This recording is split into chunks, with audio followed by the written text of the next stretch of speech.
Es un fragmento de una entrevista realizada al doctor Lora Perelló, una entrevista realizada en la intimidad de su casa y pues como en todo, ¿verdad? Dentro del mundo de las entrevistas, a veces la entrevista fuera de récord es mucho más interesante que la que sale al aire, pero en este fragmento el doctor Lora se manifestó en su esencia más pura sobre el tema de la medicina y el poder que tiene un médico a través de sus conocimientos científicos para poder mejorar la condición de salud de un ser humano. Esa parte fue muy interesante para mí, me marcó demasiado, lo estuve compartiendo en nuestras redes sociales y aquí también en el corto reflexivo quisimos compartir este fragmento de la entrevista que realizamos al doctor Manuel Lora Pedillo en la intimidad de su casa. Ahí nos acompañó también nuestro director de producción, Pedro Luna, y pasamos un momento bien agradable. Eso fue diciembre del 2022. Ahí estuvimos hablando muchísimo con el doctor Lora, nos trató de una manera muy, muy agradable.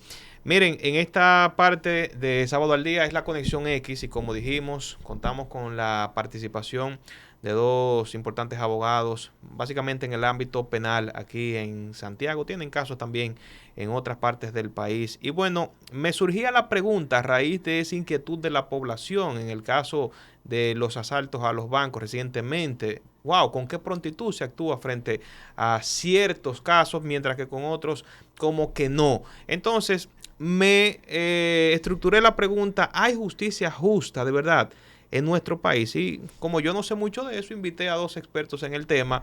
Son ellos Esteban Pérez y el amigo Guadil Collado para hablar precisamente del procedimiento en los casos judiciales en la República Dominicana. Posiblemente abordamos cuánto hemos avanzado en materia de justicia en sentido general. Muchachos, gracias por estar aquí con nosotros. Gracias por la invitación.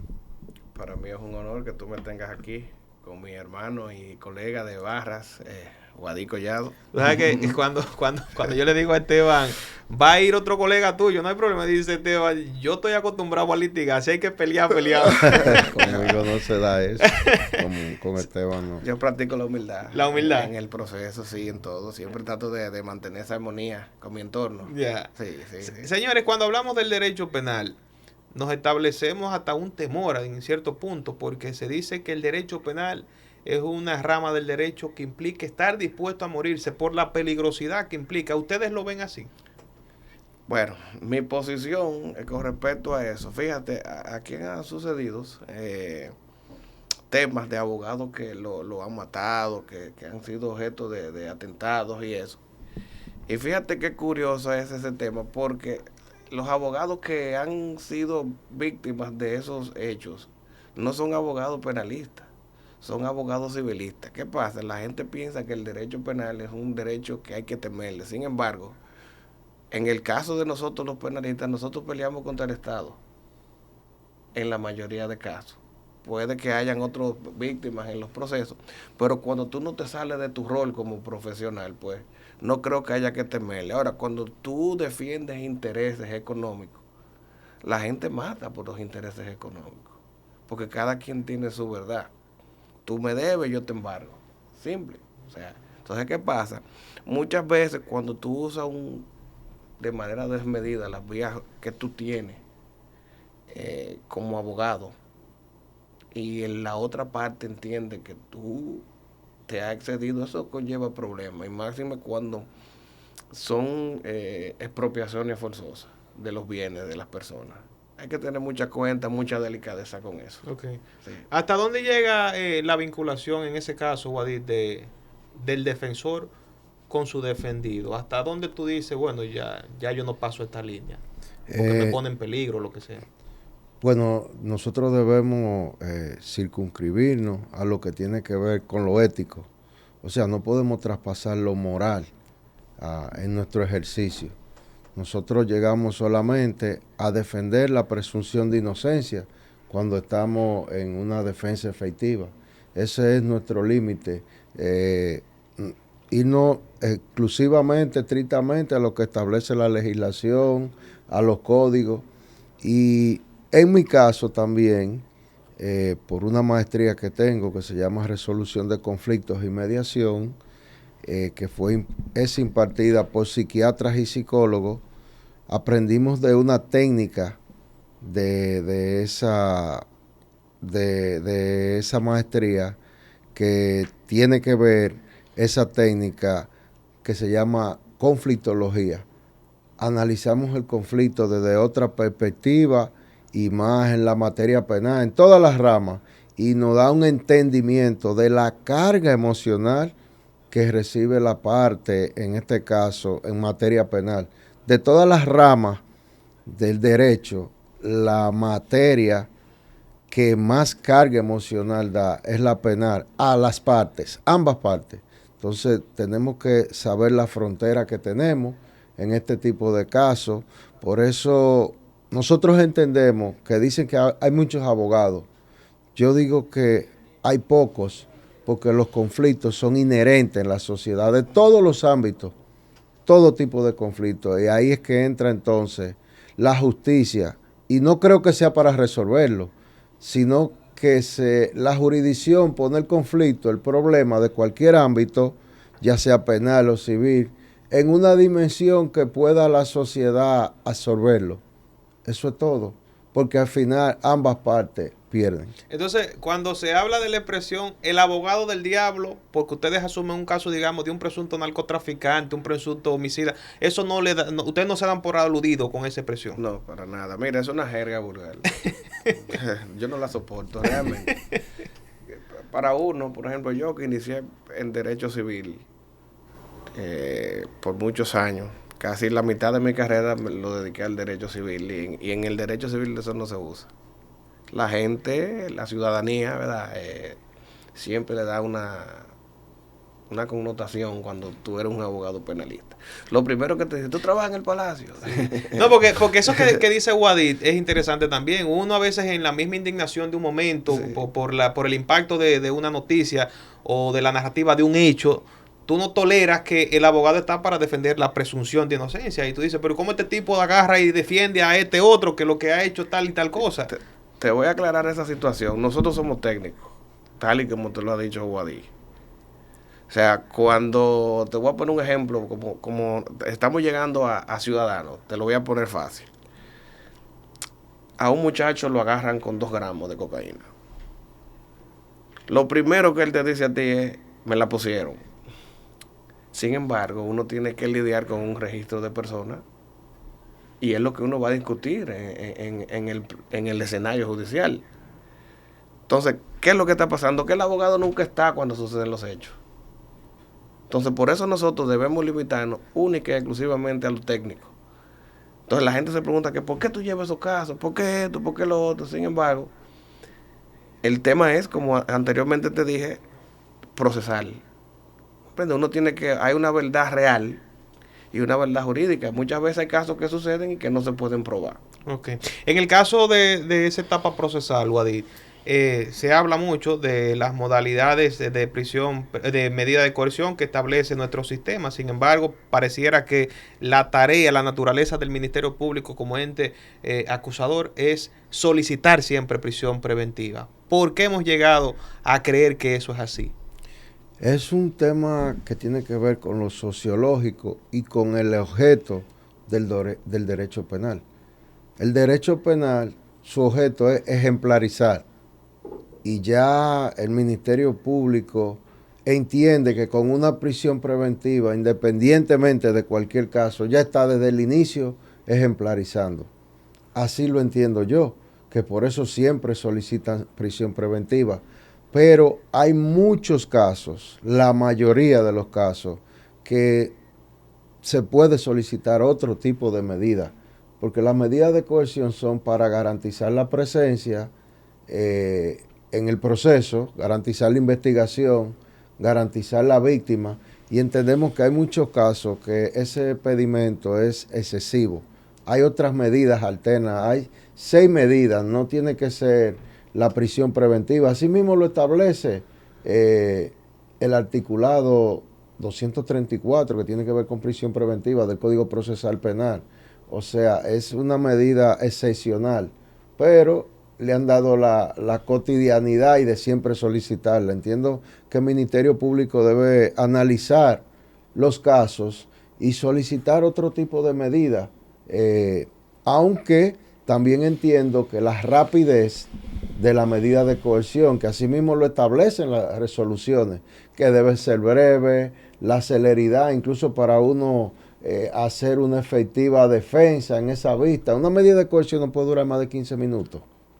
Entonces, esa es una de las razones porque el Ministerio Público también, en esa rapidez, a todos le solicita prisión preventiva. ¿Y no entenderían ustedes que quizás esto se corresponde con alguna debilidad en el ámbito investigativo del Ministerio Público? O sea, es más fácil pedir la prisión que... No, muy por el contrario. Okay. Cuando tú pides prisión preventiva, el plazo de investigar es el menos. Me refiero, tú solicitas prisión preventiva, le imponen prisión preventiva de 3 meses, pero el plazo para la investigación se limita a 3 meses, a menos que solicite una prórroga del mismo. Pero es un tema social. ¿Entiendes? Recuérdate que el equilibrio que debe dar el proceso es una respuesta social. Entonces, realmente, porque fíjate, la ley orgánica del Ministerio Público incorpora de manera inherente a lo que es la investigación, es el principio de objetividad. Sin embargo, eso no se aplica. Nosotros estamos ahora con un Ministerio Público acusador de plenos derechos, de manera radical, y un protector de las víctimas. Quizá cuando se inició el código no era tan así, porque se usaba que los ministerios públicos, por caso de poca monta, por ejemplo, opinaban la medida. Tiene que haber una reforma en esa parte del Ministerio Público, ¿entiendes? Mira, es que socialmente por ejemplo, se conocen diario 15 medidas de coerción. Es bien difícil. La reforma del código debe ir en otro sentido. O sea, de aplicar de manera estricta lo que dice el código, que muchas veces por temor social no se aplican. Okay. Lo que son las previsiones. Hay mucho tiempo muerto que va en perjuicio de los imputados. Por ejemplo, para tú solicitar una certificación de no apelación para poder recurrir la medida te dura un mes. ¿Entiendes? Por ejemplo, y el imputado está aguardando prisión. Por ejemplo, una solicitud de prórroga en lo que el Ministerio Público deposita, ya se gana el tiempo de la prórroga. Pero eso va en perjuicio del imputado. Okay.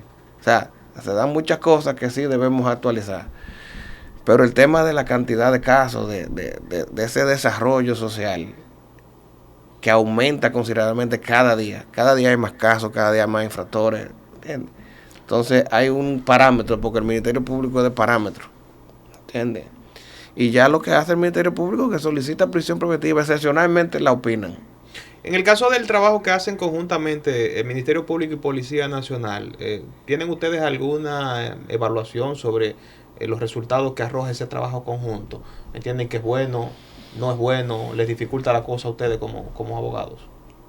En realidad no lo dificulta, porque el mismo código lo prevé, esa asociación entre el Ministerio Público y la policía. O sea, es un auxiliar para toda la investigación, y ya uno sabe cómo actuar si se cometen vicios. Por eso te hago vamos la pregunta. a decir, se cometen pifias, pero ya eso es un tema de lo técnico, la efectiva defensa, que puede desde la génesis del conflicto, que es la medida de coerción, o ya en la etapa del juicio a las pruebas, en la etapa preliminar, ya uno hace lo propio para hacer efectiva, defender la presunción de inocencia. Hay un aspecto que es la famosa presión mediática. Dependiendo en la posición que se encuentre el caso, el abogado dice, no, que aquí se va a buscar favorecer a tal gente por un asunto de presión mediática, o en el caso contrario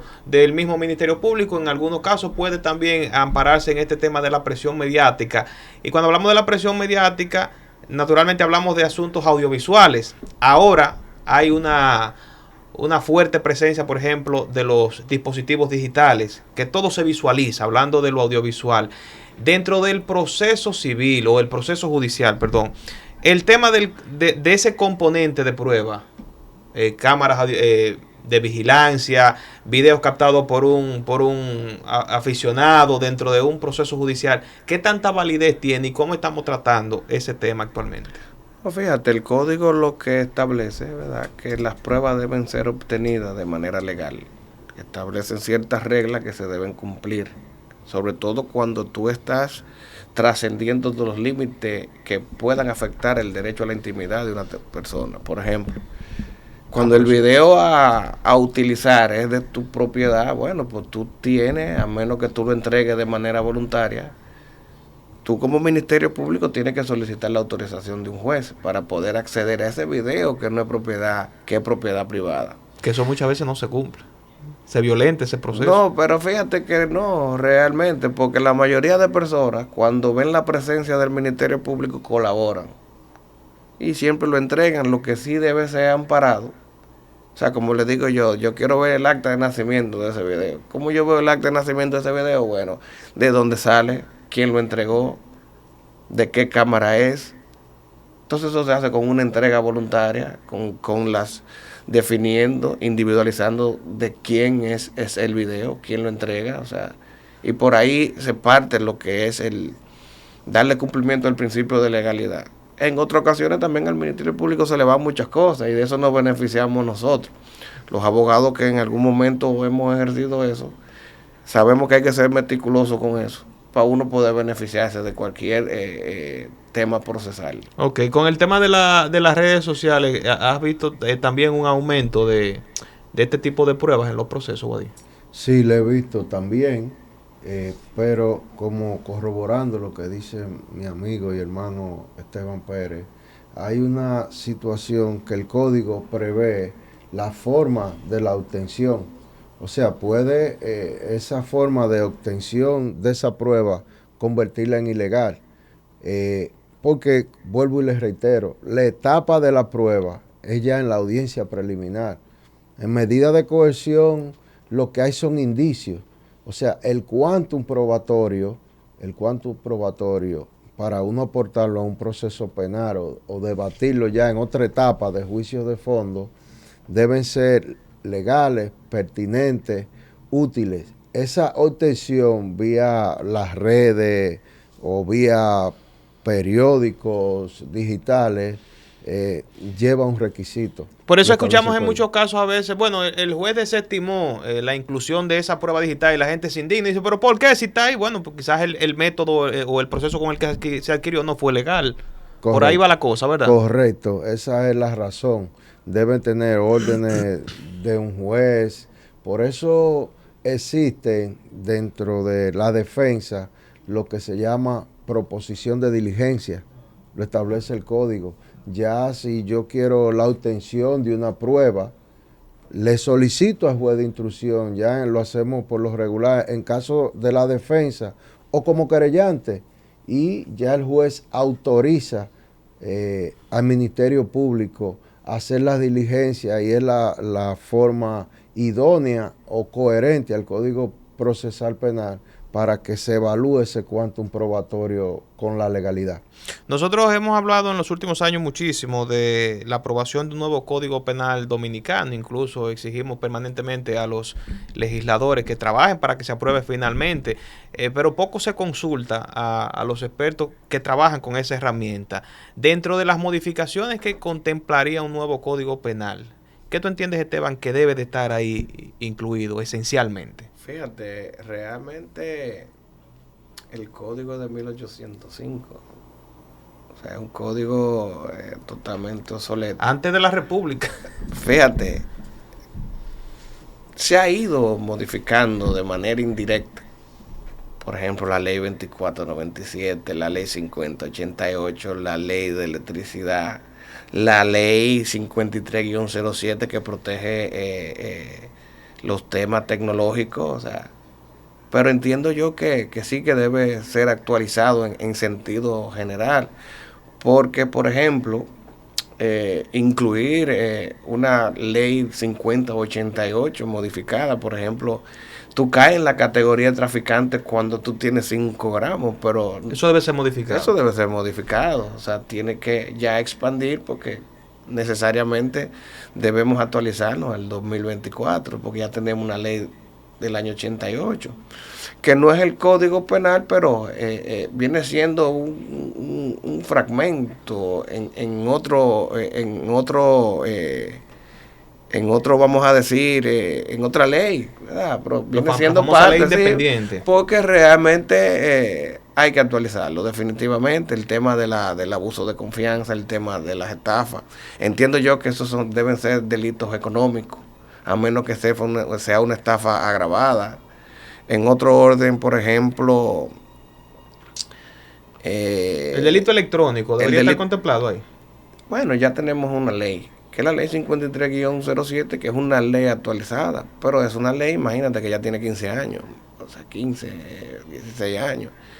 Pero ya los tipos penales y los ciudadanos inventan un lío de cosas y viven buscando la manera de estafar al otro de manera electrónica, que tú tienes que irte actualizando, o sea, de manera considerable. ¿Cuál aspecto entiendes tú que debe estar contemplado esencialmente, Wadid, dentro de un nuevo Código Penal? Bueno, es que debe verse más amplio en lo que tiene que ver con el universo sociológico. O sea, debemos abocarnos a la sociología jurídica, que es una rama del derecho. Ese código, como establece mi colega, es un código napoleónico y todas esas leyes punibles, como la ley de armas, ley de delito electrónico, no es más que la contestación a la necesidad de la sociología jurídica, a la impotencia social de que van ocurriéndose hechos sociales, infracciones, crímenes y delitos, según van avanzando las sociedades, y se van requiriendo otras legislaciones para ejemplarizar. Por eso vemos tantas leyes especiales. Yo entiendo que ese código debe ser adaptado a la sociedad dominicana y conformar legislaciones y leyes punibles ejemplarizadoras, pero también debe a la misma vez haber una armonía con el sistema penitenciario, porque no solamente tú imponer cúmulo de pena 100 años, ¿dónde lo va a cumplir? En el hoyo del diablo, en Higüey, que duermen sentados. O sea, debe no solamente pensar en el código, sino en el sistema en general, para que ese código se aplique con los requisitos del sistema penitenciario. Debe haber una armonía para eso, porque no hacemos nada con yo tener 80 años de una legislación para ejemplarizar si no hay donde cumplirlo. Entiendo. ¿Tú estarías de acuerdo con el tema de la cadena perpetua, Esteban? No, para nada. Yo estoy de acuerdo con el tema de la reinserción social. ¿Y funciona eso? Bueno, cuando tú duras 10 años preso. Porque el que está dañado de nacimiento está dañado, ¿no? Sí, pero eso te hace reflexionar. Créeme, muchas personas, no todas, han podido reinsertarse en la sociedad y aprenden un oficio en las cárceles. Un oficio que si ellos estando libres, pues no tenían la disposición, no tienen los recursos. Pero cuando tú estás en la cárcel te ponen a hacer esos cursos, que es un taller, que eso te ayuda de manera considerable. Como tú has tocado, Wadid, por lo menos 2 veces la palabra sociología. Ustedes no son profesores, ni psicólogos, ni sociólogos, pues yo le voy a preguntar, de acuerdo a su experiencia, ¿cuál sería la raíz del mal que tenemos hoy en día de tantos jóvenes delinquiendo? ¿Ustedes se han detenido a pensar en quizás las causas que llevan a tantos jóvenes a delinquir actualmente? Sí, mira, tenemos muchas familias disfuncionales, es lo primero. Segundo, con la deserción de la educación. También las mismas redes ha hecho que los jóvenes vean la vida desde otro punto de vista. O sea, con una necesidad de demostrarle a los demás un tema económico, y que se ha ido perdiendo valores que nacen en la institución número 1 de la sociedad, que es la familia. Por eso entiendo que debe haber un análisis social previo a tú establecer penas en un código. O sea, ver en qué debemos hacer como sociedad, como persona. Y te voy a externar esto, y lo digo como abogado que pertenecemos a un gremio, y me he acercado a titulares de gremios de abogados, sobre todo aquí en Santiago. Yo entiendo también que los abogados debemos poner de nuestra parte. ¿En qué sentido? Siempre le dejamos todo al Ministerio Público. Yo entiendo que aquí a los abogados en ejercicio deberían, por lo menos al año, para uno renovar el carnet, hacer cinco casos en favor de personas que están con necesidad de asistencia, porque dicen, no, que los defensores no están cogiendo el tema del trabajo, los honorarios, pero los defensores no pueden.